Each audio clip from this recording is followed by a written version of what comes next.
Very good morning friends. कैसे हैं आप सब लोग। दोस्तों, कल हमने इंग्लिश ग्रामर में चर्चा किया था टेंस की, और टेंस में स्पेशली मैंने सिंपल प्रेजेंट टेंस की बात किया था। अभी तक हम लोगों ने ऐसे सेंटेंस के स्ट्रक्चर को पढ़ा है जिसमें लिंकिंग वर्ब और हेल्पिंग वर्ब दोनों होता है, मतलब लिंकिंग वर्ब भी होता है। एक स्ट्रक्चर हमने इसको डिस्कस किया, और जो दूसरा स्ट्रक्चर था वो आपका वो था जिसके लास्ट में ता है, ती है, ते है आता है, और उसमें हेल्पिंग वर्ब का प्रयोग किया जाता है, मतलब डू और डज का प्रयोग एज अ हेल्पिंग वर्ब किया जाता है। कल अगर आपको याद हो तो कल मैंने ये बताया था कि जो डू और डज है यानी कि हेल्पिंग वर्ब है, उसका प्रयोग प्रेजेंट इंडेफिनिट या सिंपल प्रेजेंट टेंस के अफर्मेटिव सेंटेंस में बिल्कुल नहीं करते। लेकिन एक विशेष कंडीशन होती है जब हमें किसी विशेष कंडीशन का बोध कराना होता है। किस कंडीशन का भी मैं बताऊंगा आपको। तब ऐसे कंडीशन में सब्जेक्ट यानी अफर्मेटिव सेंटेंस में सब्जेक्ट के बाद हेल्पिंग वर्ब डू और डज का प्रयोग किया जाता है। ये एक अपवाद है, एक्सेप्शन है, जो आपको ध्यान रखना है। अब प्रश्न उठता है कि हम कहां पर डू डज का प्रयोग अफर्मेटिव सेंटेंस में करते हैं, कब करते हैं। तो आप याद रखिएगा, ऐसा सेंटेंस यानी ऐसा इंडेफिनिट सेंटेंस, प्रेजेंट इंडेफिनिट का वह सेंटेंस जिसमें सब्जेक्ट के जस्ट बाद डू डज का प्रयोग एज ए हेल्पिंग वर्ब होता है, यानी अफर्मेटिव सेंटेंस में, ऐसे सेंटेंस को हम इम्फेटिक सेंटेंस बोलते हैं। क्या बोलते हैं फ्रेंड्स? Emphatic sentence. यानी इम्फेटिक सेंटेंस वह सेंटेंस होता है जिसमें डू डज यानी हेल्पिंग वर्ब का प्रयोग सब्जेक्ट के जस्ट बाद होता है। क्यों होता है इम्फेटिक सेंटेंस, कहते हैं किसको है? तो सबसे पहले हम इम्फेटिक सेंटेंस की चर्चा करते हैं, और इम्फेटिक सेंटेंस के बाद फिर हम आपको बताएंगे कि कैसे हम यहाँ पर यूज करते हैं। तो देखिए, ये जो इम्फेटिक होता है ना, इम्फेटिक का मतलब यहाँ पर क्या होता है? इम्फेटिक का मतलब होता है दबाव।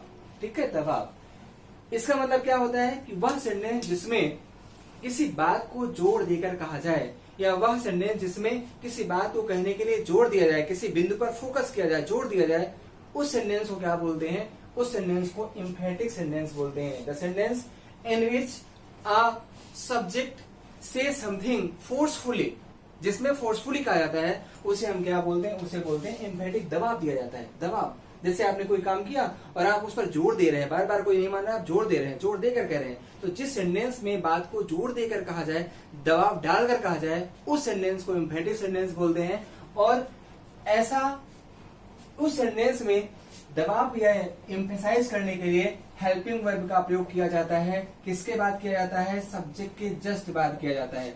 और वो सेंटेंस क्या होता है? अफर्मेटिव। ठीक ना, ध्यान रखिएगा, मैं बार बार आपसे कह रहा हूं कि अफर्मेटिव सेंटेंस मतलब जो हेल्पिंग वर्ब होता है डू डज, उसका प्रयोग अफर्मेटिव सेंटेंस में हम बिल्कुल भी नहीं करते हैं, बिल्कुल भी नहीं करते हैं। लेकिन जब किसी बात को दबाव डाला जाए, किसी बिंदु पर जोर डाला जाए, या किसी बात को जोर देकर कहा जाए, तो ऐसे कंडीशन में फिर अफर्मेटिव सेंटेंस में सब्जेक्ट के जस्ट बाद हेल्पिंग वर्ब का प्रयोग हम करते हैं। अब पहचान कैसे होगा कि कौन सा सेंटेंस एम्फेटिक सेंटेंस होता है प्रेजेंट इंडेफिनिट में? तो आप याद रखिएगा, जो एम्फेटिक सेंटेंस होता है प्रेजेंट इंडेफिनिट का, उस सेंटेंस के अंत में तो है शब्द आता है।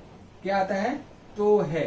यानी जिस अफर्मेटिव सेंटेंस में या प्रेजेंट इंडेफिनिट के जिस अफर्मेटिव सेंटेंस के अंत में तो है आए, तो है आए, उस सेंटेंस को इम्फेटिक सेंटेंस बोलेंगे। और उस सेंटेंस में सब्जेक्ट के जस्ट बाद किसका प्रयोग होगा? हेल्पिंग वर्ब का प्रयोग होगा। अब एक जरा सा यहाँ पर हम आपको स्ट्रक्चर दिखा देते हैं। स्ट्रक्चर देखेगा, चूंकि एक ही स्ट्रक्चर यहाँ पर बनेगा। तो ऐसे इम्फेटिक सेंटेंस का जो अफर्मेटिव स्ट्रक्चर होता है, जिसमें बात को जोड़ देकर कहा जाता है, उसमें सबसे पहले हम क्या करते हैं? सब्जेक्ट लिखते हैं। सब्जेक्ट के बाद यहाँ पर हम हेल्पिंग वर्ब का प्रयोग करते हैं, और हेल्पिंग वर्ब क्या होगा? यहाँ पर डू या डज होगा, डू या डज होगा। उसके बाद फिर यहाँ पर क्या हो जाएगा फ्रेंड्स? यहाँ पर हम वर्ब की फर्स्ट फॉर्म करते हैं। वर्ब की फर्स्ट फॉर्म के बाद आपका क्या हो जाएगा? ऑब्जेक्ट हो जाएगा। और कोई अगर अदर वर्ड होता है, अन्य शब्द होता है, तो हम उसकी भी अंग्रेजी यहाँ पर उसके बाद करते हैं, और फिर फुल स्टॉप लगाते हैं। तो ये आपका स्ट्रक्चर किसका है? इम्फेटिक सेंटेंस के अफर्मेटिव सेंटेंस का है। ठीक है, सब्जेक्ट, हेल्पिंग वर्ब डू या डज। इसको तो मैं कल बता ही चुका हूँ कि डू का प्रयोग कहाँ पर होता है, डज का प्रयोग कहाँ पर होता है।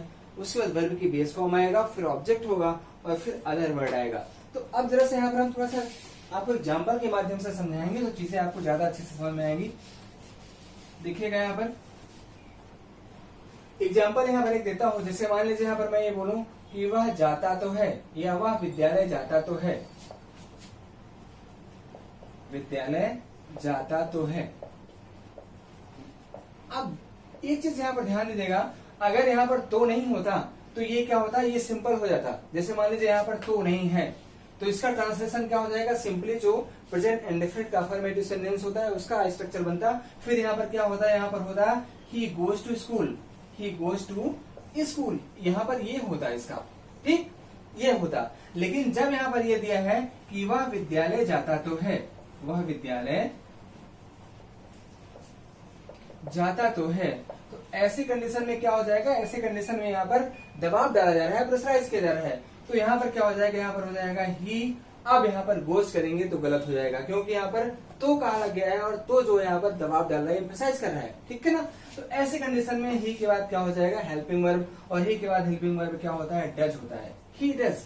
फिर यहाँ पर वर्ब की बेस फॉर्म आएगी, यहाँ पर याद रखिएगा, इसको सिंगुलर बनाने के लिए यस है, यस का प्रयोग नहीं करेंगे, क्योंकि जब हेल्पिंग वर्ब का प्रयोग होता है तो सब्जेक्ट का सारा प्रभाव हेल्पिंग वर्ब के ऊपर पड़ता है, फिर सब्जेक्ट का प्रभाव मेन वर्ब के ऊपर नहीं आता, ठीक है ना।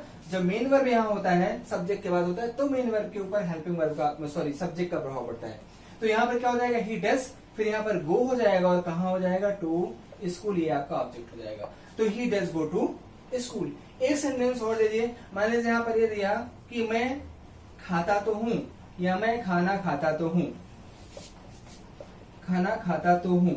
अगर केवल तो नहीं होता, अगर ये सब्जेक्ट नहीं होता, तो आप क्या ट्रांसलेट करते, जाता तो हूं, क्या आप ट्रांसलेट करते हैं यहाँ पर, तब यहाँ पर आप कर देते हैं कि आई, यहाँ पर ईट, और फिर यहाँ पर हो जाएगा फूड, क्योंकि ये आई के बाद ईट, यानी कि यहाँ पर फर्स्ट पर्सन का सब्जेक्ट है, प्रोनाउन है, तो उसके साथ हमेशा वर्ब की सेकंड फॉर्म, सॉरी, वर्ब की प्लूरल फॉर्म लगती है। ईट यहाँ पर क्या है, प्लूरल फॉर्म है वर्ब की।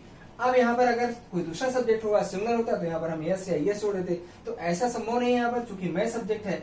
तो ये आपका इसका स्ट्रक्चर है, आई ईट फूड। लेकिन अब यहाँ पर क्या है कि अगर यहाँ पर हम तो को मान लेते हैं, मान लीजिए यहाँ पर तो मान लेते हैं, तो क्या हो जाएगा, तो इसका मतलब है मैं खाना खाता हूं और मैं खाना खाता तो हूं, दोनों सेंटेंस में अंतर है। पहले सेंटेंस में सिंपल सी बात कही जा रही है, और दोबारा में क्या है कि जोड़ दिया जा रहा है, मैं खाना खाता तो हूं। इसका मतलब यहाँ पर है कि आप सब्जेक्ट आई करेंगे, फिर यहाँ पर हेल्पिंग वर्ब डू करेंगे, डू के बाद यहाँ पर ईट करेंगे, और फिर क्या हो जाएगा आपका फूड। याद रखेगा, फूड अनकाउंटेबल नाउन है, और uncountable does not have any articles just before it. Article जो होता है आपका, ये जो आपका अनकाउंटेबल नाउन होता है, अनकाउंटेबल नाउन के पहले किसी प्रकार का कोई भी आर्टिकल नहीं लगता है, अदरवाइज गड़बड़ हो जाएगा, ठीक है ना। तो उम्मीद करता हूं कि आपको एम्फैटिक सेंटेंस समझ में आ गया होगा, प्रेजेंट इंडेफिनिट सेंटेंस के अफर्मेटिव में, जिसमें हेल्पिंग वर्ब का प्रयोग हम करते हैं। अब यहाँ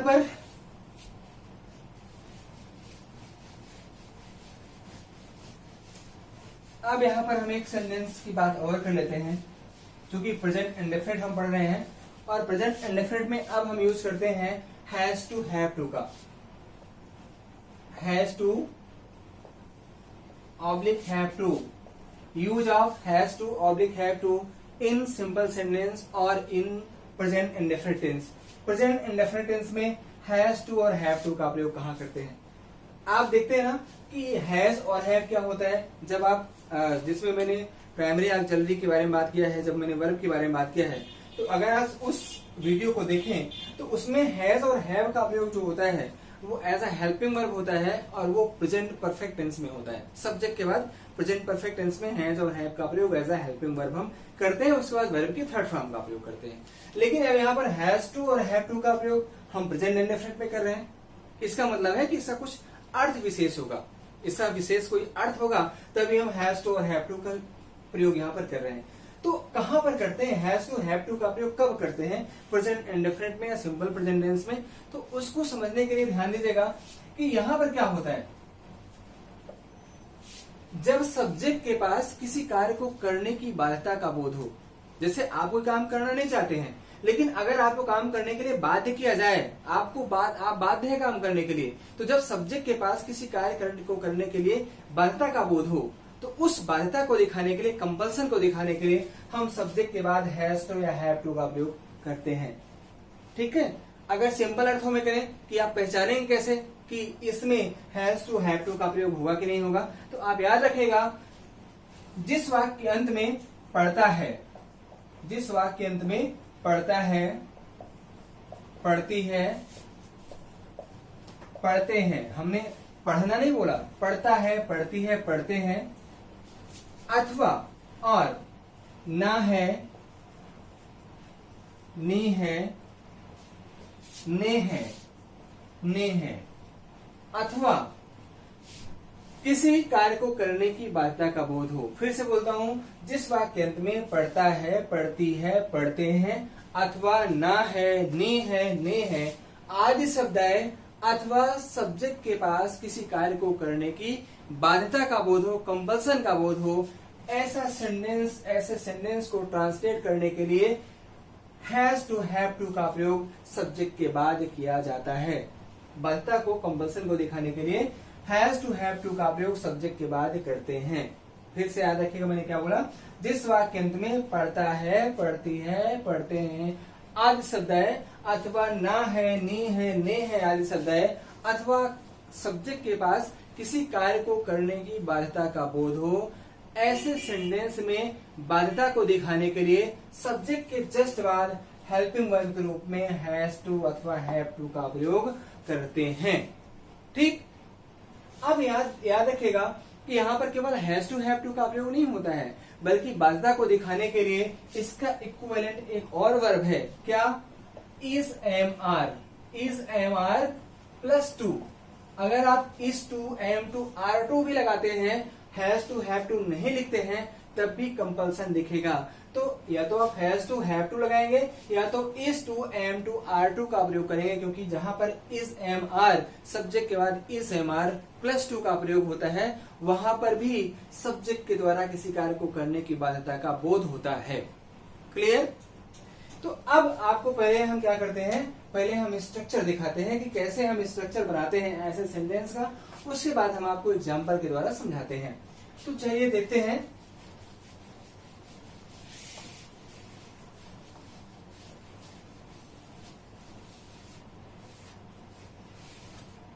आइए देखते हैं यहाँ पर स्ट्रक्चर को। अब स्ट्रक्चर की बात अगर हम करें तो सबसे पहले क्या हो जाएगा, सबसे पहले हमारा हो जाएगा अफर्मेटिव। अफर्मेटिव में हम दो स्ट्रक्चर बताएंगे, एक स्ट्रक्चर बताएंगे हैज टू, हैव टू का, और एक इज एम आर टू का। तो अब आप देखिए जो अफर्मेटिव सेंटेंस में होता है, सबसे पहले सब्जेक्ट लिखेंगे, सब्जेक्ट के बाद फिर यहाँ पर हम हेल्पिंग वर्ब के रूप में हैज ऑब्लिक हैव करेंगे, फिर यहाँ पर हम टू लगाएंगे। ठीक है ना? सब्जेक्ट हेल्पिंग वर्ब में has oblique have plus two लगाएंगे, और उसके बाद यहाँ पर वर्ब की फर्स्ट फॉर्म लगाएंगे, मेन वर्ब की फर्स्ट फॉर्म, फिर आपका ऑब्जेक्ट हो जाएगा, और ऑब्जेक्ट के बाद अगर अदर वर्ड होता है तो उस अदर वर्ड को भी हम यहाँ पर करेंगे, और फिर यहाँ पर फुल स्टॉप हो जाएगा। ये पहला स्ट्रक्चर अफर्मेटिव का है। अब आप चाहें तो इसको इज एम टू के आधार पर भी दिखा सकते हैं। जैसे क्या है कि आपने यहाँ पर सब्जेक्ट किया, सब्जेक्ट के बाद फिर यहाँ पर हेल्पिंग वर्ब के रूप में क्या करना है आपको, यहाँ पर is oblique am oblique are, जैसा डिमांड हो वो लगाना है। फिर यहाँ पर आपको टू करना है, प्रीपोजिशन टू के बाद आपको सेम करना है, यानी कि वर्ब की फर्स्ट फॉर्म करना है, फिर आपका ऑब्जेक्ट करना है, और ऑब्जेक्ट के बाद फिर यहाँ पर क्या कर देना है आपको, अदर वर्ड कर देना है। ये चीज तो ये तो आपका क्या हुआ, अफर्मेटिव सेंटेंस का हुआ। अब अफर्मेटिव सेंटेंस के बाद फिर हम आते हैं यहाँ पर निगेटिव सेंटेंस की बात। अब अगर निगेटिव सेंटेंस का स्ट्रक्चर बनाए तो निगेटिव सेंटेंस में तीन स्ट्रक्चर बनेंगे। आप चाहें तो तीन स्ट्रक्चर का प्रयोग यहाँ पर कर सकते हैं। कैसे? यहाँ पर हेल्पिंग वर्ब डू डज का प्रयोग भी आप कर सकते हो। तो यहाँ पर हम आपको तीन स्ट्रक्चर दिखाते हैं। कौन कौन स्ट्रक्चर? सबसे पहला यहाँ पर क्या हो जाएगा, सब्जेक्ट हो जाएगा, सब्जेक्ट के बाद फिर यहाँ पर हेल्पिंग वर्ब जो हैज ऑब्लिक हैव हो जाएगा, फिर यहाँ पर नॉट के बाद आपको टू लगाना है, ध्यान दीजिएगा, यानी हेल्पिंग वर्ब और टू के बीच में क्या लग जाएगा, नॉट लग जाएगा, और बाकी चीजें फिर सेम रहेगी, यानी यहाँ पर वर्ब की फर्स्ट फॉर्म हो जाएगी, फिर आपका ऑब्जेक्ट हो जाएगा, और ऑब्जेक्ट के बाद यहाँ पर क्या हो जाएगा, अगर अन्य शब्द भी आते हैं तो फिर अदर वर्ड कर देगा, फुल स्टॉप लगा देंगे। एक तो स्ट्रक्चर ये हुआ। दूसरा स्ट्रक्चर हुआ इज एम आर वाला, मतलब यहाँ पर आपको सब्जेक्ट करना है, सब्जेक्ट के बाद फिर यहाँ पर हेल्पिंग वर्ब करना है, यानी हेल्पिंग वर्ब क्या है, यहाँ पर इज एम आर, आर के बाद फिर सेम चीज यहाँ पर है, नॉट लगाना है, फिर टू करना है, और टू के बाद फिर वर्ब की फर्स्ट फॉर्म करना है, फिर आपका ऑब्जेक्ट होगा, और ऑब्जेक्ट के बाद अगर अदर वर्ड है तो वो भी होगा, उसके बाद आपको लगाना है फुल स्टॉप। ठीक, तो ये स्ट्रक्चर दूसरा हुआ, या तो इससे आप करें या तो इससे आप करें, और या तो फिर हेल्पिंग वर्ब डू डज का प्रयोग करें। अब अगर हेल्पिंग वर्ब डू डज का प्रयोग करना है तो फिर आपको यहाँ पर सब्जेक्ट करना पड़ेगा, फिर यहाँ पर हेल्पिंग वर्ब डू या डज का प्रयोग करना पड़ेगा। डू डज के बाद यहाँ पर क्या करना है, आपको नॉट लगाना है। नॉट के बाद याद रखिएगा यहाँ पर हैव टू का प्रयोग करना है, हैज टू नहीं, हैव टू का प्रयोग करना है। यानी यहाँ पर सब्जेक्ट कुछ भी हो, सब्जेक्ट यहाँ पर चाहे सिंगुलर हो चाहे प्लूरल हो, यहाँ पर आपको हैव टू का प्रयोग करना है, हैज टू का प्रयोग नहीं करना है। क्यों? क्योंकि सब्जेक्ट का प्रभाव हेल्पिंग वर्ब डू या डज के ऊपर पड़ रहा है, ठीक है ना। तो यहाँ पर क्या है, यहाँ पर आपको हैव टू का प्रयोग करना है, हैव टू, और उसके बाद यहाँ पर फिर मेन वर्ब की फर्स्ट फॉर्म लगाना है, फिर आपको ऑब्जेक्ट लगाना है, और ऑब्जेक्ट के बाद फिर क्या कर देना है, यहाँ पर अदर वर्ड कर देना है। तो ये आपका अफर्मेटिव सेंटेंस का स्ट्रक्चर है, ये आपका क्या है, नेगेटिव सेंटेंस का स्ट्रक्चर है। क्लियर हो रहा है ना मैं क्या बोल रहा हूँ? एक बार फिर से देख लीजिए बॉस, नेगेटिव का क्या मैंने बताया। मैंने अफर्मेटिव का बताया कि अफर्मेटिव में सब्जेक्ट हेल्पिंग वर्ब यानी हैज या हैड में से कोई एक सा, अगर सब्जेक्ट सिंगुलर है तो हैज का प्रयोग होगा, अगर सब्जेक्ट प्लूरल है तो हैव का प्रयोग होगा, फिर टू हो जाएगा, फिर वर्ब की first form object plus other word, या सब्जेक्ट हेल्पिंग वर्ब जहां पर हैज है लगा वहां पर आप इज एम आर कर दीजिए, बाकी चीजें सेम है। उसी प्रकार से जब नेगेटिव बनाएंगे तो नेगेटिव में तीन स्ट्रक्चर हो जाएगा, एक तो हैज है के बाद नॉट प्लस टू लगाएंगे, बाकी चीजें सेम होंगी, या तो अब इज एम आर का प्रयोग कर रहे हैं तो सब्जेक्ट के बाद helping verb is am are के बाद नॉट प्लस टू लगाएंगे, बाकी चीजें सेम होंगी। और जब आप डू डज का प्रयोग करते हैं एज ए हेल्पिंग वर्ब तो सब्जेक्ट के बाद फिर डू डज का प्रयोग करना है प्लस नॉट लगाना है, लेकिन नॉट के बाद आपको टू नहीं लगाना है बल्कि हैव टू लगाना है, ठीक है, और उसके बाद बाकी चीजें सेम होंगी। तो ये रहा आपका नेगेटिव स्ट्रक्चर। अब एक और दिखा दें आपको, क्या, इंट्रोगेटिव। इंट्रोगेटिव इसको हटा देते हैं, आप लोग इसको कायदे से बना लीजिएगा। अब हम नेगेटिव हो गया, इंट्रोगेटिव दिखाते हैं, फिर आपको एग्जाम्पल देते हैं।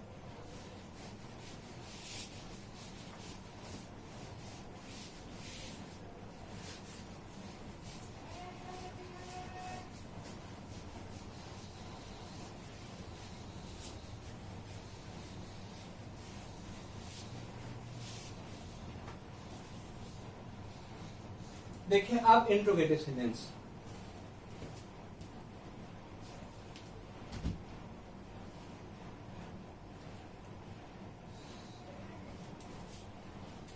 Interrogative sentence. अब अगर हम इंट्रोगेटिव सेंटेंस की बात करें तो ये जो इंट्रोगेटिव सेंटेंस है इसके मैंने आपसे बोला था कि इसके अलग अलग स्ट्रक्चर होंगे। मतलब अगर सेंटेंस के प्रारंभ में क्या है तो इसके भी तीन स्ट्रक्चर हो जाएंगे, और अगर सेंटेंस के बीच में WH वर्ड है, यहाँ पर WH वर्ड है तो इसके भी क्या हो जाएंगे, इसके भी तीन स्ट्रक्चर हो जाएंगे, इसके भी तीन स्ट्रक्चर हो जाएंगे, ठीक। या तो क्या क्यों कैसे वाला है, और यहाँ पर तीन स्ट्रक्चर इससे हो जाएंगे। अब देखिए पहले क्या वाला देखते हैं। अगर सेंटेंस के प्रारंभ में क्या है तो ऐसी कंडीशन में पहले यहाँ पर हेल्पिंग वर्ब का प्रयोग होगा, और हेल्पिंग वर्ब यहाँ पर क्या हो जाएगा, हैज ऑब्लिक हैव।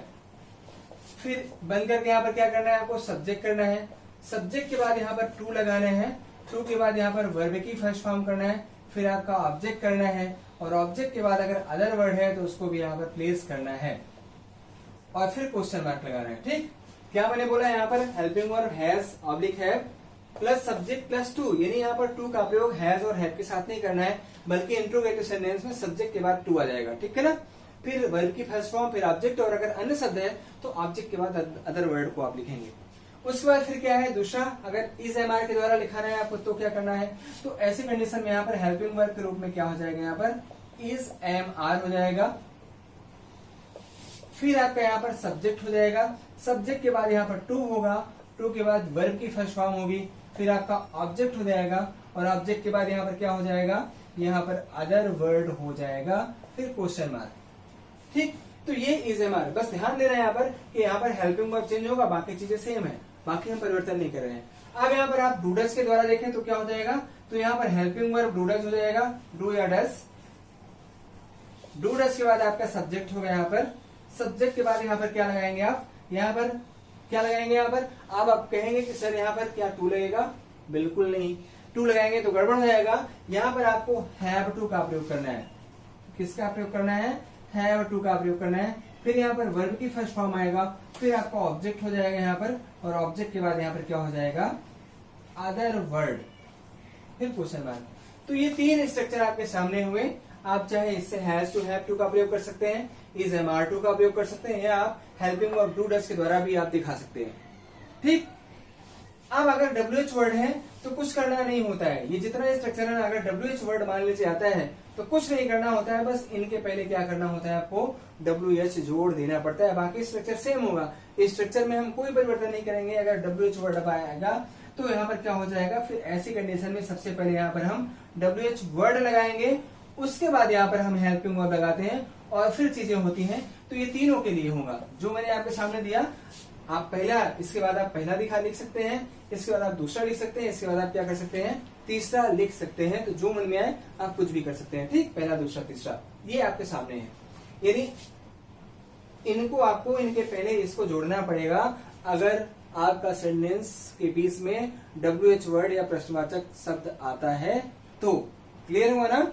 इसको बनाने की आवश्यकता तो नहीं है, क्योंकि जब स्ट्रक्चर बना है तो इसी के पहले आपको WH वर्ड केवल जोड़ना है, बस जो प्रश्नवाचक शब्द है उसी को आपको इनके पहले जोड़ देना है, बाकी चीजें सेम होंगी।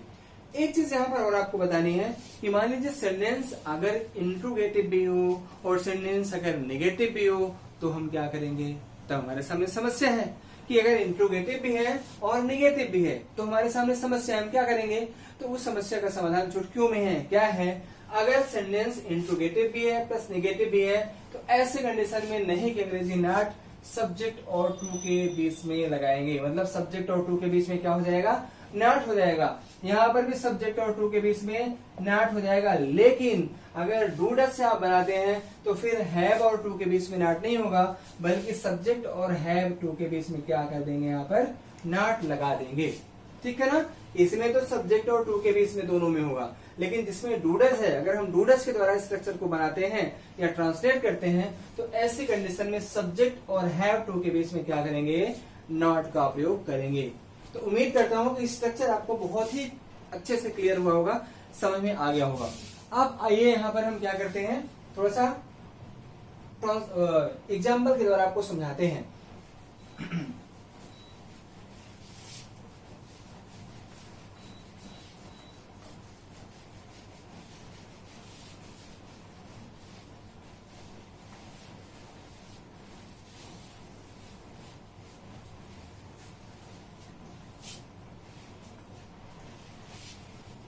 चलिए अब देखिए एग्जाम्पल दिखाता हूं आपको, 4 सेंटेंस दूंगा। पहला सेंटेंस यहां पर दिया, उसे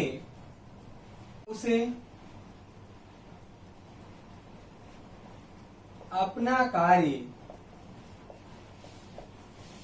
स्वयं करना पड़ता है। एक ये दिया। पहले आपको मैं दिखा देता हूँ तीनों से, फिर बारी बारी से दिखाता हूँ। आप देखिए, उसे अपना कार्य स्वयं करना पड़ता है, मैंने एक सेंटेंस दिया आपको। अब इस सेंटेंस को अगर ट्रांसलेट, यहाँ पर क्या है, उसे अपना कार्य स्वयं करना है, एक तो करना पड़ता है, यहाँ पर लास्ट में ता है आ गया ना।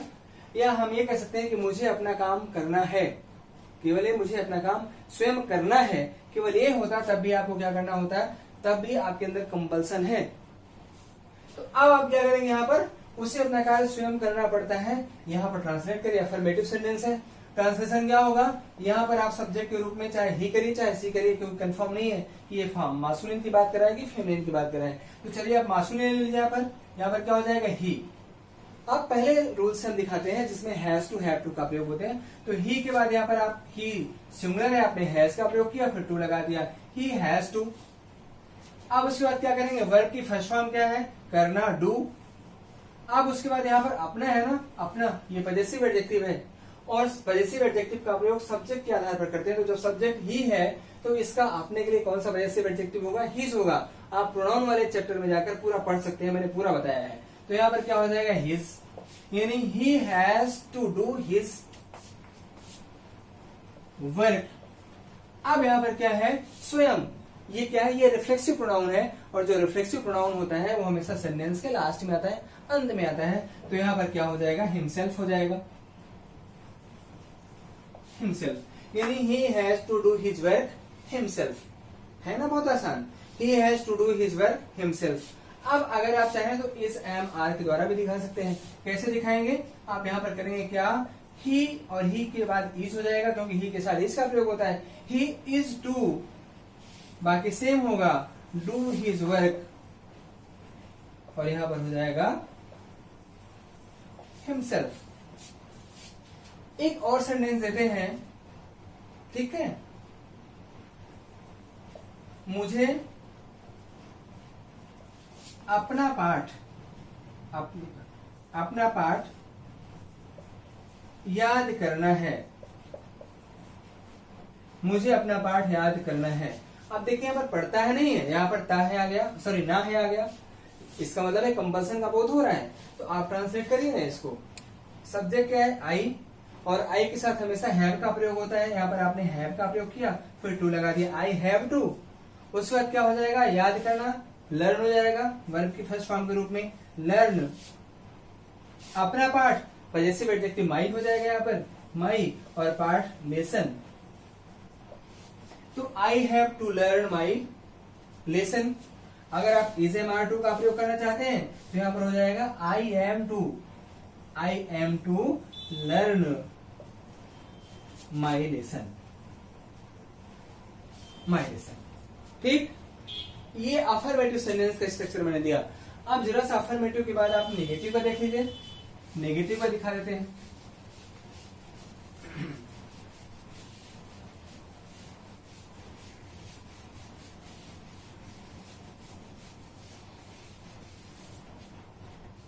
नेगेटिव का देख लीजिए।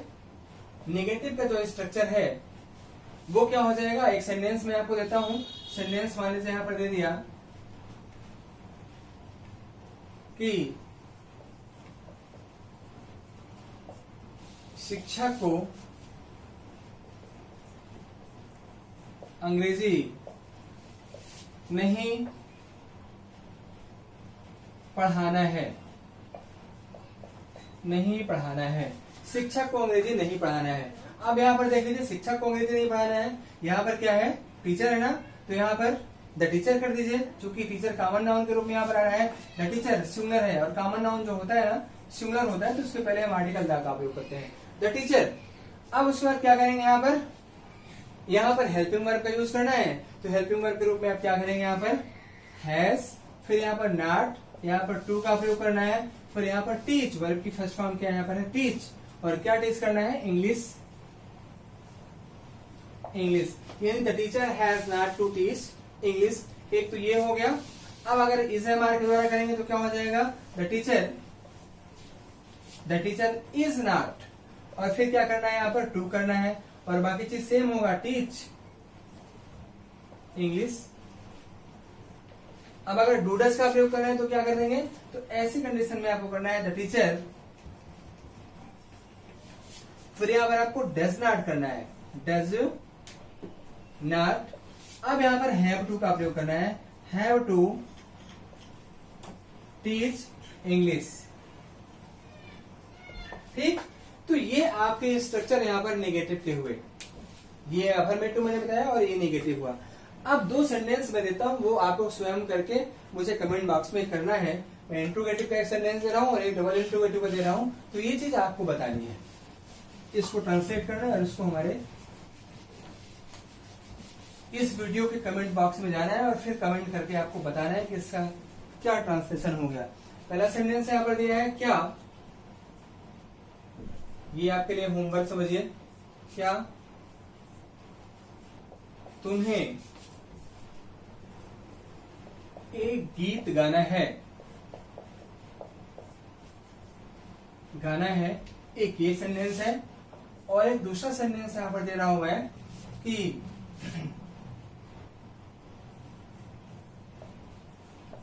हम लोगों को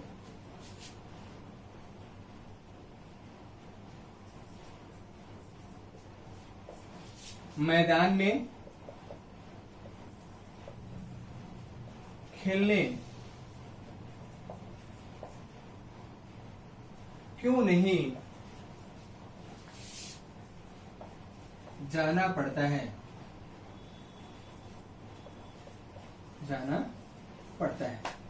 पहला सेंटेंस और दूसरा सेंटेंस। तो ये आपका होमवर्क है, इसे करके जरूर बताइएगा और उम्मीद करता हूं कि आपको ये सेशन जरूर पसंद आया होगा, ये वीडियो जरूर पसंद आया होगा।